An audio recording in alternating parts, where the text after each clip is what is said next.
Il a reçu le nom au-dessus de tous les noms. Il a reçu le nom au-dessus de tous les noms.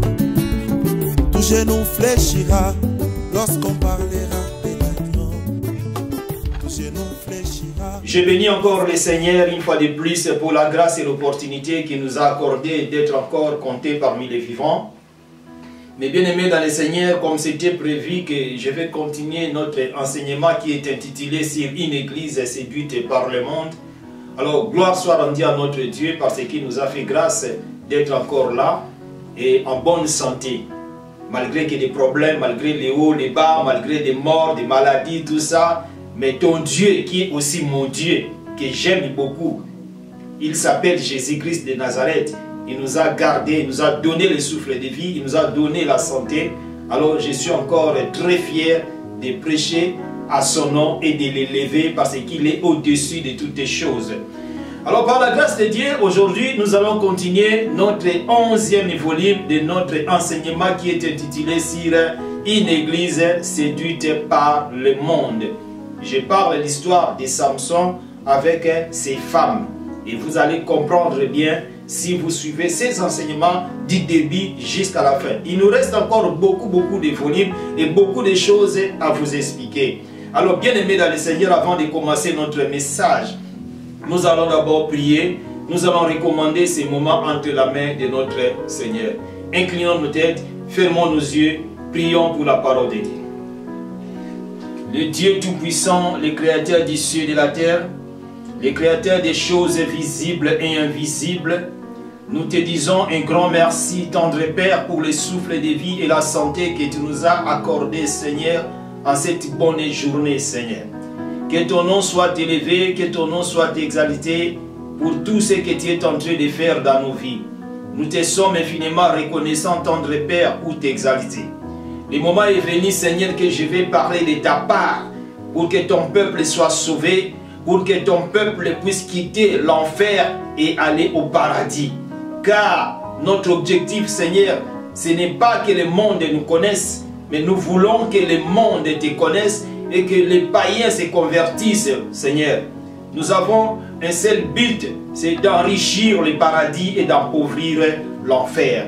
La raison pour laquelle, Père, touche le cœur de mon bien-aimé et de ma bien-aimée d'écouter bien ces messages avec les oreilles spirituelles et de comprendre bien ces messages et de partager ces vidéos car ça peut sauver aussi d'autres âmes qui sont peut-être dans de difficultés. Seigneur, bénis tous ceux qui vont partager ces messages, ces vidéos. Bénis aussi tous ceux qui vont s'abonner. Gloire te soit rendue, Jésus. Dans le nom précieux de notre Seigneur et Sauveur Jésus-Christ, j'ai ainsi prié. Amen. Mes bien-aimés, dans le Seigneur, nous allons continuer notre 11e volume. Nous sommes toujours dans les livres des Juges. Aujourd'hui, je vais continuer dans le chapitre 15 et le verset 1er. Après, nous allons descendre jusqu'au verset 2. Je vais lire Juges chapitre 15 au verset 1er.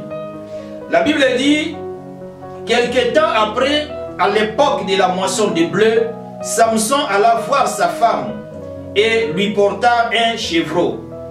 Il dit, je vais porter, et lui porta un chevreau. Je recommence. Quelque temps après, à l'époque de la moisson de blé, Samson alla voir sa femme et lui porta un chevreau. Il dit, je vais entrer vers ma femme dans sa chambre. Mais le père de sa femme ne lui permit pas d'entrer.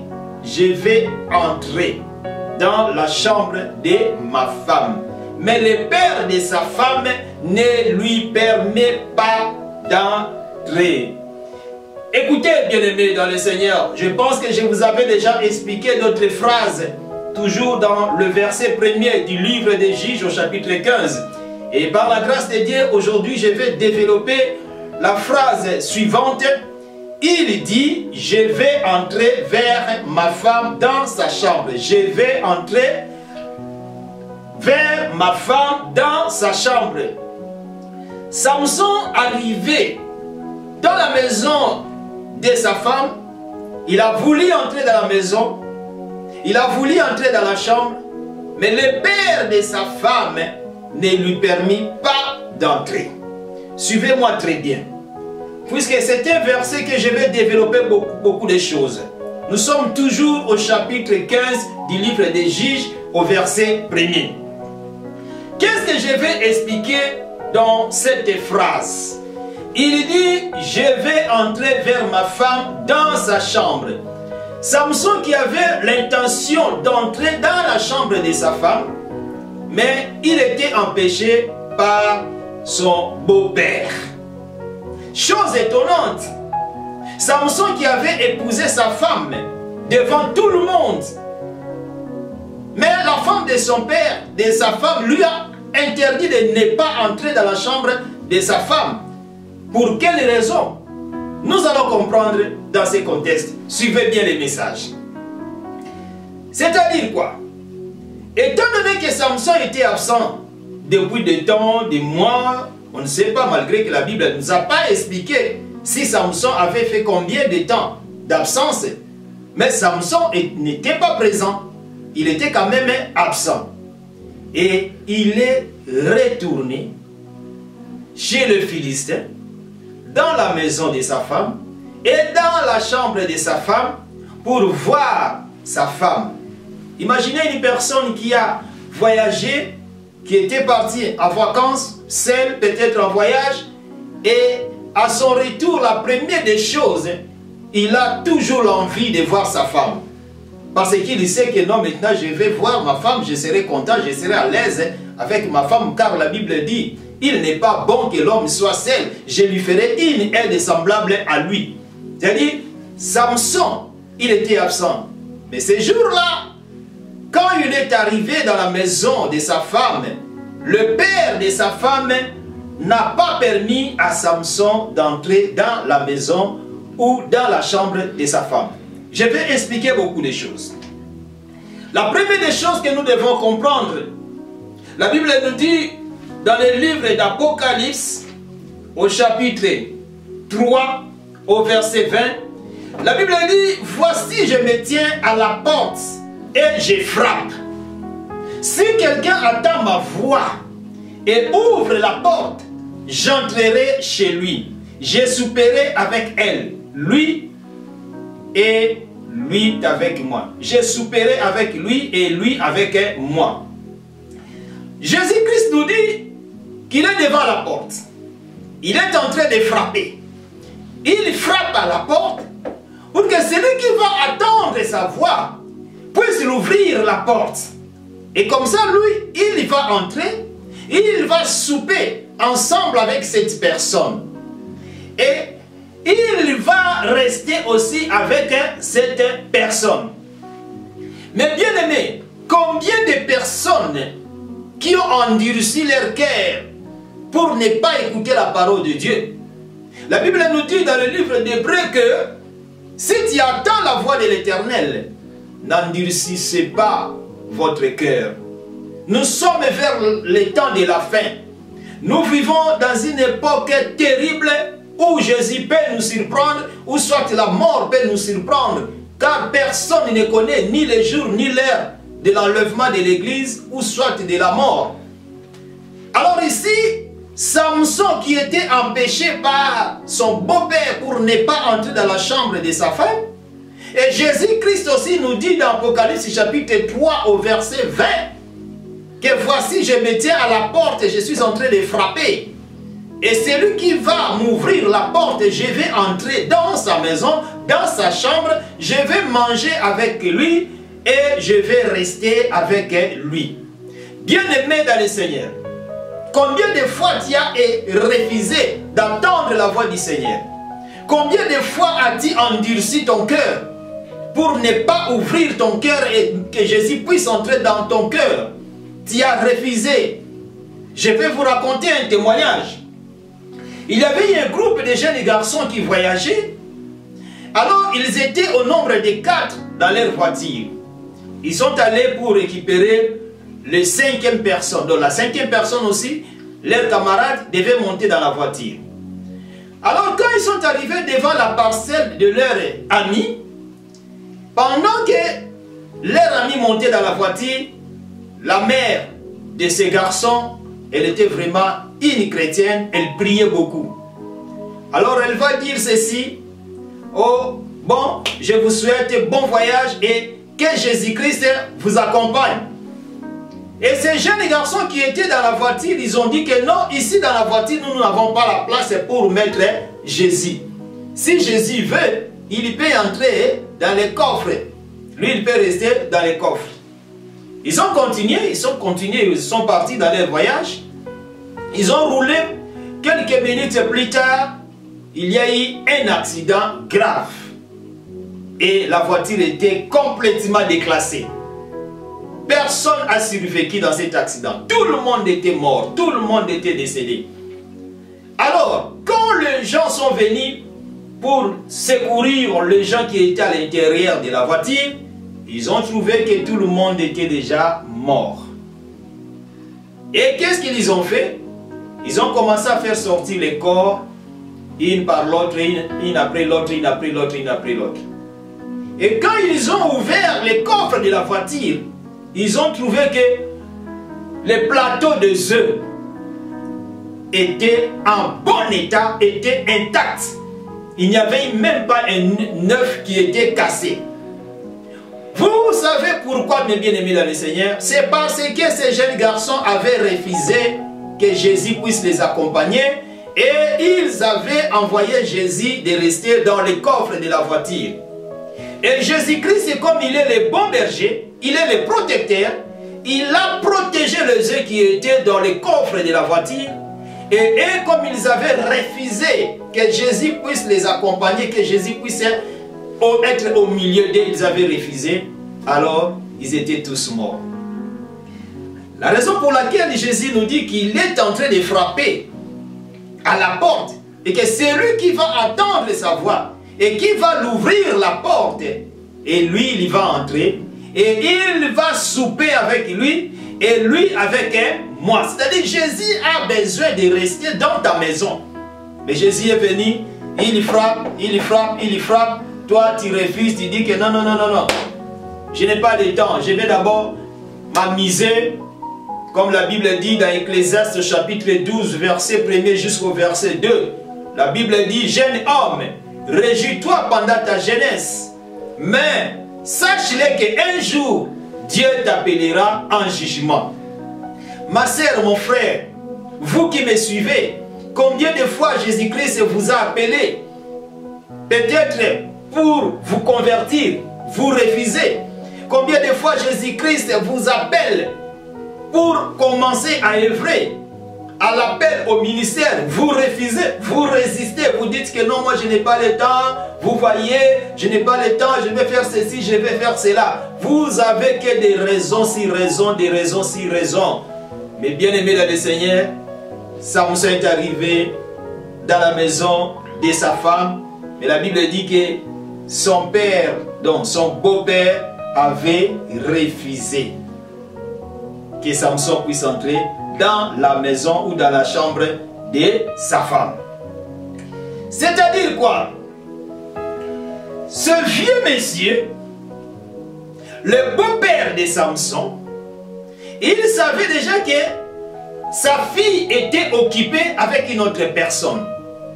C'est-à-dire si Jésus veut entrer dans ton cœur et que dans ton cœur il n'y a plus de place, dans ton cœur il n'y a que Satan qui règne. Il n'y a que le mensonge, l'adultère, l'impudicité, l'escroquerie, le vol, toutes sortes de péchés règnent dans ton cœur. Jésus n'aura pas de place. Alors, le beau-père de Samson savait que sa fille était dans la chambre avec quelqu'un d'autre.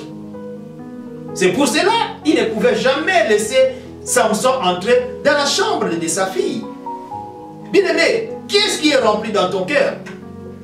Peut-être dans ton cœur, il n'y a que des péchés. Le mensonge, l'impudicité, l'adultère, le vol, tout est rempli dans ton cœur.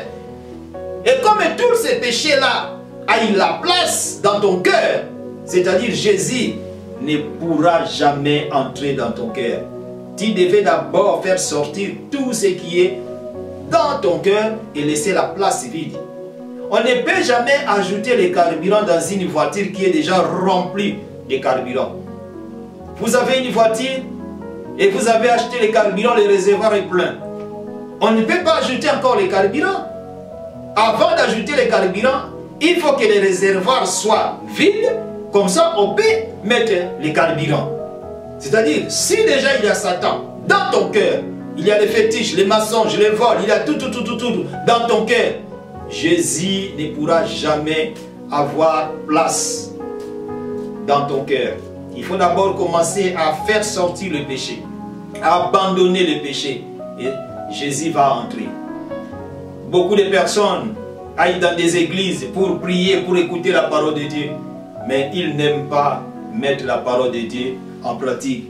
Mais nous devons comprendre que Jésus va bientôt revenir. Jésus va bientôt revenir. La raison pour laquelle nous devons être prêts à tout moment. Je vais expliquer encore une autre chose. Samson était connu par la famille de sa femme.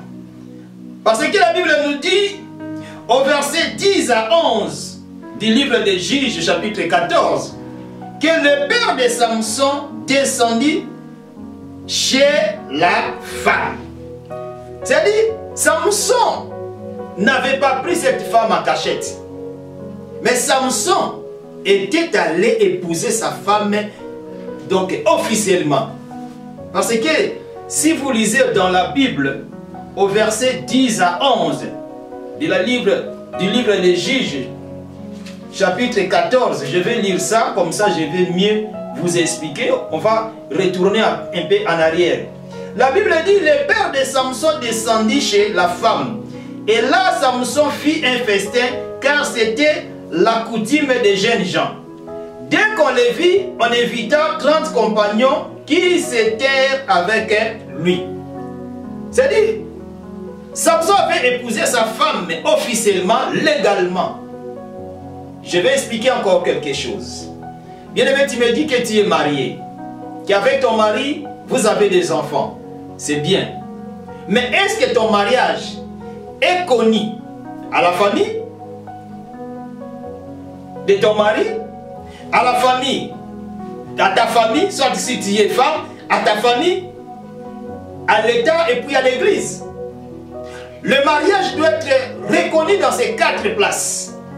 La famille de l'homme, dans la famille de la femme, dans l'Église et puis à l'État. Donc, la famille doit reconnaître que oui, réellement, cet homme a épousé notre fille. La famille de l'homme aussi doit reconnaître la femme, que réellement, notre enfant a épousé cette femme. L'État aussi doit reconnaître ce mariage. La mairie et l'Église aussi doit bénir ou doit reconnaître ce mariage. Sans cela, c'est-à-dire que vous êtes en train de vivre dans l'impudicité. Ce n'est pas reconnu devant Dieu. La Bible dit ici que le père de Samson avait accompagné son fils. La mère de Samson aussi avait accompagné son fils pour aller épouser cette femme philistine. Malgré qu'on l'avait interdit, on avait donné des conseils à Samson de ne pas aller épouser une femme étrangère. Mais Samson avait endurci son cœur. Samson avait fermé ses oreilles. Il ne voulait même pas écouter les conseils de ses parents. Mais on ne peut pas les condamner comme nous aujourd'hui nous avons l'habitude de condamner. Parce que la Bible dit que, oh, ce que Samson faisait, c'était selon le plan de Dieu. Donc Dieu avait envoyé Samson pour aller épouser une femme étrangère, une femme philistine, pour montrer la force de Dieu à travers Samson. Donc Dieu avait montré qu'il est parmi les enfants d'Israël. Il avait choisi Samson. Comme je vous avais expliqué dans des volumes précédents, que Dieu avait donné une force à Samson, c'était pour défendre le peuple d'Israël. Mais l'onction de Samson était tellement uniquement pour se défendre lui-même. Lui, il ne défendait pas les enfants d'Israël, il se défendait que lui-même. Et vous allez comprendre la suite de l'histoire de Samson. Alors, le mariage de Samson était connu dans la famille. Mais qu'est-ce qui a fait que le père de la femme de Samson va refuser que Samson ne puisse pas entrer dans la chambre? C'était parce qu'il y avait quelqu'un d'autre dans la chambre de sa fille. La raison pour laquelle Jésus-Christ, notre époux, nous a fiancés légalement au-dessus de la montagne de Golgotha. Jésus nous a épousés, nous a fiancés plutôt, parce que nous ne sommes pas des femmes de Jésus, mais nous sommes encore fiancés. Quand est-ce que nous allons devenir femmes? C'est après l'enlèvement, quand Jésus va enlever son église et que nous serons tous dans les ailes, dans les cieux. C'est par là que l'église sera appelée épouse du Christ. Mais pour l'instant, nous sommes encore des fiancés parce que Jésus nous a dit que je vais revenir, je m'en vais et je vais revenir pour vous prendre. C'est-à-dire nous sommes encore des fiancés. Et une personne, une femme qui est fiancée, il doit savoir comment se comporter. Il doit savoir comment se comporter. Pourquoi? Parce que s'il ne sait pas comment se comporter, son mari ne pourra pas, ou son fiancé ne pourra pas venir l'épouser. Alors, Jésus a laissé sa femme ou sa fiancée sur la terre, qui sommes nous, l'église du Seigneur. Il nous a fiancés à travers son sang qui a été répandu sur la montagne de Golgotha. Aujourd'hui, nous voyons, si un homme veut épouser une femme, qu'est-ce qu'il va faire? Il va donner la dot. Mais Jésus, lui, n'a pas donné la dot que le monde donne, ou l'argent que le monde donne dans la famille de la femme, ou soit que le super roi, ce que la famille de la femme demande. Mais Jésus, lui, il a accepté de mourir sur la croix de Golgotha. Il a accepté que son sang puisse être coulé, immolé, pour nous racheter de la malédiction d'Adam et Ève. Et pour montrer que réellement nous sommes sa fiancée, et il va revenir pour nous enlever, pour les vivre ensemble avec lui dans le paradis. Alors, c'est-à-dire quoi, mes bien-aimés dans le Seigneur? Pour nous montrer au monde entier qu'il a fiancé sa femme. Ce jour-là était une journée de fête et de joie. Comme Samson aussi avait organisé une fête à l'honneur de sa femme. Le jour que Jésus était mort sur la croix de Golgotha était une fête pour nous les chrétiens, parce que ce jour-là, Jésus nous avait racheté de la main de l'ennemi. D'ailleurs, la Bible dit qu'il avait fait marcher les démons en défilé et il avait déchiré les ordonnances qui nous condamnaient. Bien-aimé, que personne ne te condamne. Si réellement tu as Jésus dans toi, si tu as ouvert la porte et que tu as laissé la place à Jésus, qu'il te conduise, qu'il soit avec vous, alors, bien-aimé, que personne ne te condamne. Tandis que c'est lui que le père de la femme de Samson avait donné à sa fille n'était pas connu aux yeux de tout le monde. Cela veut dire que Jésus-Christ est t'a fiancé aux yeux de tout le monde parce qu'il n'est pas un voleur. Tandis que Satan, le diable, il ne vient qu'ouvertement pour voler, détruire et égorger. Le père de la femme de Samson avait refusé que Samson puisse entrer dans la chambre de sa femme parce qu'il avait déjà mis quelqu'un d'autre dans la chambre de sa femme. Bien aimé, je vais expliquer beaucoup de choses et vous allez me comprendre. Comment expliquer ce monsieur qui avait reçu la dot de Samson? Il savait que sa femme et sa fille étaient déjà mariées à Samson. Comment il va donner encore sa fille à quelqu'un d'autre? Ça, je vais expliquer. Mais je vais d'abord développer cette phrase. La Bible dit, toujours dans ce même chapitre, verset 1er. Je suis toujours au verset 1er, aux dernières phrases. Aux dernières phrases, là où on nous a dit, mais le père de sa femme ne lui permit pas d'entrer. Samson ne pouvait pas entrer dans la chambre. Je vais expliquer encore spirituellement, la chambre c'est quoi? La chambre spirituellement, c'est l'image du cœur de l'homme. Jésus nous dit dans Matthieu chapitre 6 au verset 6, Jésus dit, quand tu pries, entre dans ta chambre, ferme la porte. Ça, je vais donner l'explication du mot chambre. Je vais l'expliquer spirituellement. Jésus nous recommande dans Matthieu chapitre 6 au verset 6 que quand tu pries, tu dois entrer dans la chambre, dans ta chambre, et tu dois prier dans ta chambre. Comme ça, ton Père qui est dans les cieux, il va exaucer ta prière, il va écouter ta prière, il va t'exaucer. La chambre, ça veut dire quoi? La chambre que je vais expliquer maintenant spirituellement, ce n'est pas la chambre que nous voyons, que là où nous dormons. Mais la chambre que Jésus nous a dit dans Matthieu chapitre 6 au verset 6, c'est le cœur de l'homme. C'est-à-dire quand tu veux prier, tu dois être concentré dans la prière. Tu ne peux jamais être en prière, mais tu es en train de penser à d'autres choses, mais il faut que j'aille là-bas, il faut que je fasse ceci, il faut que je fasse cela. Non! C'est ça la chambre que Jésus nous a dit d'entrer dans la chambre de prier. C'est-à-dire qu'il faut être concentré.